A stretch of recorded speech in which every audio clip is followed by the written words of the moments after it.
waaw bu ma gisee suma kilifa yi nekk suma ginnaaw yëpp bi ñu dajee li ñuy daj pour am révolution ci gouvernement bu bees bi mën a toog am pour war a liggéey mandat am ak Kër Massar lu mu daj ci combat bi nga xamante ne mooy li fi jot a wees ci politique ak démographiquement Kër Massar li fi nekk ci habitant ëpp 1 million. ñu gis ni ëpp nañ yenn département yi population ëpp nañ yenn villes yi sax wala yenn régions yi population ñu xam ne nag jot na ñu wax ak le président son excellence Bassirou Diomaye Faye ak gouvernement pour ñu jox ñu mën a nekk une ville indépendante mën a doxal.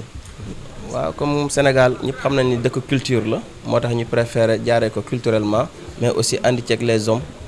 de politique yi nga xamante ne biir Kër Massar def nañ seen preuve def nañ aussi li leen war à travers avec les populations. waaw jeexital yu positif rek lañ ci gis moo tax ñu prôné ko andi ceeg kilifa yi nga xamante ne ñoom laa taxawal nii pour affaire bi am portée gouvernementale am portée institutionnelle am portée culturelle man mi nga xamante ne maa def produit bi donc loolu lañ ci xam ba am ci taxawaay bi ñu ci am ensemble. waaw mooy li nga gis rek maanaam da ngay gis avec département bi ñu nga xamante ne mi ngi fi bëgg na liggéey mais avec un budget faible de 300 millions bu ci fayee salaire jënd ci ay accessoires mooy xaalis bi jeex na donc tey ñun ñu nekk ci département de Kër Massar am ay soxla nekk population nekk aussi ay acteurs bu ñu demee solliciter dañuy gis ni tey on a un blocage ñoom seen bopp sax dañuy dem des fois am ay yenn problème yoo xamante ne pour fay fi ñu nekk la wala pour sax def seen ay activités institutionnelles yi nga xamante ne c'est pour bien gouverner en tant que conseil départemental. voilà ci wàllum infrastructure ana Kër Massar lan la ñàkk. waaw Kër Massar am lépp la ñàkk on peut dire parce que hôpital li gën a prioritaire muy la santé amuñu ko garage amuñu ko soo xoolee bu baax stade amuñu ko. ñun boo bëggee dégg nit Kër Massar mën naa ko jàppee nit koo xamante ne amul yére daal te ko amul yére mënoo génn mënoo dem fenn mënoo accueillir kenn loolu mooy Kër Massar. waaw mooy ñuy ñaan son excellence président Bassirou Diomaye Faye ci li ko yàlla dénk avec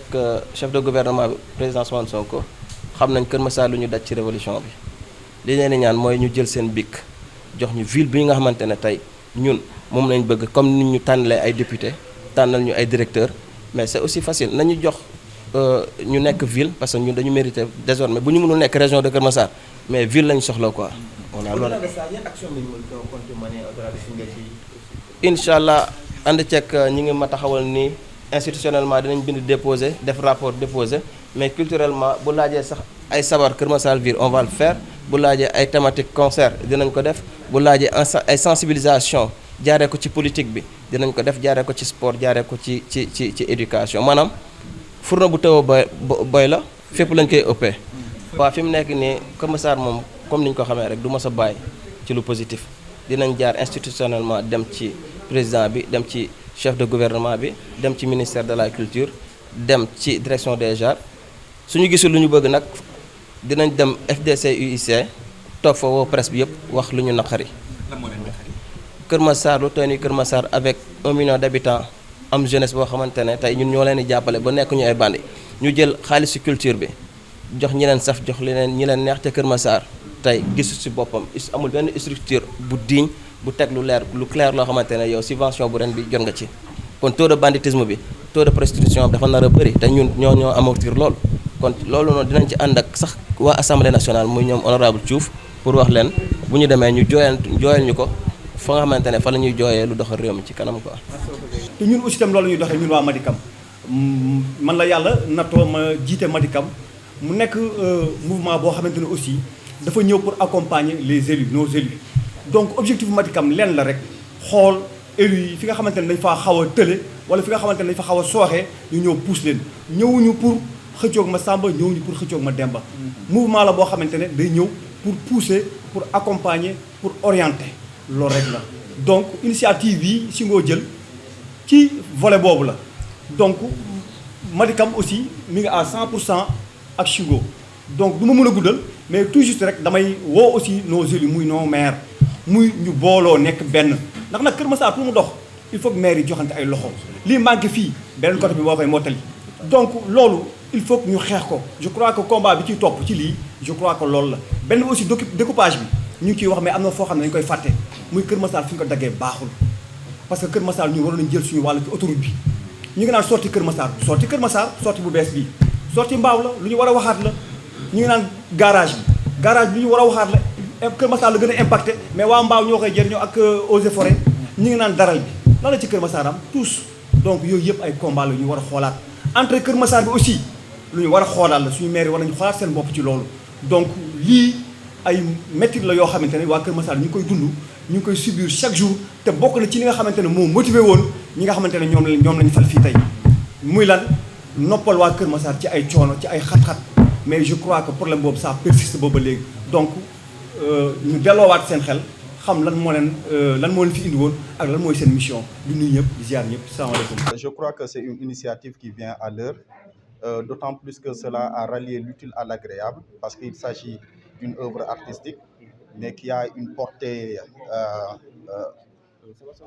voilà, donc qui a une portée politique à la fois. Et il a été, en tout cas, le lieu de regrouper autour, en tout cas, de ce panel, un représentant du peuple, à savoir le député Ousmane Diouf, également d'autres responsables politiques, Babacar Mbaye, Mamadou Kébé, et également l'essentiel, en tout cas, des acteurs de développement et des acteurs politiques de ce département de Keur Massar. Donc, l'urgence était de lancer un appel fort aux autorités de ce pays, notamment à son Excellence le président Bassirou Diomaye Diakhar Faye et à son Premier ministre, M. Ousmane Sonko, mais également au ministre en charge des collectivités territoriales, Moussa Bala Fofana, pour leur dire enfin que Keur Massar, depuis son érection en département en 2021, donc Keur Massar manque de tout.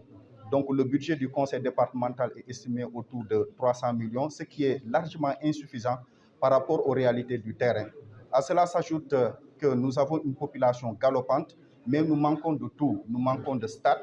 nous manquons en tout cas d'hôpital de très haut niveau, nous manquons de marché central, nous manquons même de garage, parce que le garage qui est de nom de Keur Massar, les recettes sont reversées à la ville de Mbao. Donc c'est autant de dysfonctionnements, autant de choses qu'il faudra corriger pour la postérité. Et nous nous sommes donnés comme devoir, nous nous sommes donnés comme leitmotiv, vraiment de faire entendre notre voix par les autorités afin que Keur Massar puisse compter enfin. Et nous le disons, Keur Massar a été en tout cas ce volcanisme qui a fait éruption sur Macky Sall lors des révolutions. Et le président Ousmane Sonko, président du parti PASTEF, l'a dit lors des élections législatives, lors des campagnes notamment, en disant que Keur Massar est en tout cas un membre ou bien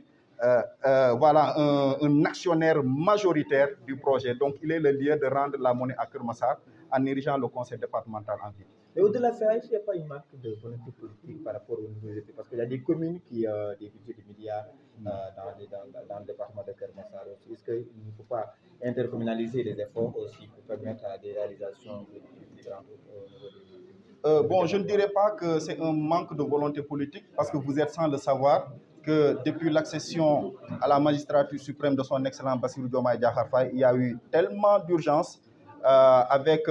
un taux d'endettement de plus de 119% du PIB et en tout cas un déficit de pratiquement de 14%. Et c'est autant d'urgences qui peut-être ont ralenti un certain nombre de dossiers, le traitement d'un certain nombre de dossiers. Mais aujourd'hui, nous sommes rassurés de le savoir par le biais de l'honorable député Ousmane Diouf, comme quoi ils ont entamé des discussions avec le ministère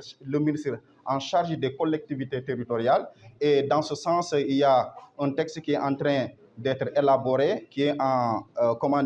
gestation, en ce qui concerne l'acte 4 de la décentralisation, qui certainement, les préoccupations de Keur Massar seront prises. Et nous sommes là véritablement pour assurer notre rôle de responsable politique en portant haut et fort, en tout cas, le plaidoyer du peuple, de la population de Keur Massar. Quelles sont les actions que vous allez mener? Les actions, je crois, les actions seront multiformes. Elles seront culturelles. L'initiateur a eu à le souligner tantôt. S'il y a lieu de faire des concerts, ayant comme, en tout cas, thématique Keur Massar Ville, on le fera. Mais également, l'autre bifurcation, il s'agira de faire des démarches administratives, de déposer un plaidoyer au niveau de la préfecture, au niveau du ministère de l'Intérieur, et pourquoi pas jusqu'au niveau de la primature et même au niveau, en tout cas, de la présidence de la République. Mais comme je l'ai rappelé dans le panel, il urge à ce que tous les Massaroises et les Massarois se donnent la main, parce que toutes les révolutions ont été menées dans un esprit de collégialité, mais également dans un esprit de concorde. Et j'appelle véritablement aux 6 maires des communes de Kermassar de se donner la main pour qu'ensemble, nous puissions faire porter en tout cas ce combat et le réussir, Inch'Allah.